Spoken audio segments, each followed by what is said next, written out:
আপনি এখানে কি করেন? কি করি মানে শরবত বানাইতেছি, রমজান মাসের জন্য শরবত বানাইতে আসি। এটা হচ্ছে লেবু, 100 লেবুর শক্তি দিয়ে শরবত বানাইতে আসি। এটা হচ্ছে শরবত বানানোর একটা, এই লেবু দিয়ে শরবত বানাচ্ছি। এটা হচ্ছে 100 লেবুর শক্তি। এখানে লেখা আছে 100 লেবুর শক্তি। এখানে লেখা আছে 100 লেবুর শক্তি। এই 100 লেবুর শক্তি। তাই শরবত বানাইতে আসি।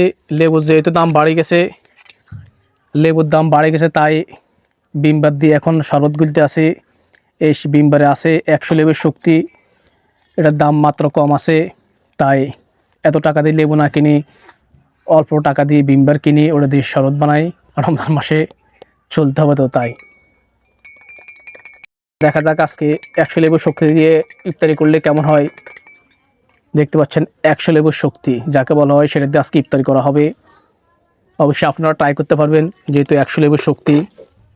ভিডিওটা ভালো লাগলে লাইক কমেন্ট শেয়ার করবেন। ধন্যবাদ সবাইকে। আসসালামু আলাইকুম ওয়া রাহমাতুল্লাহ।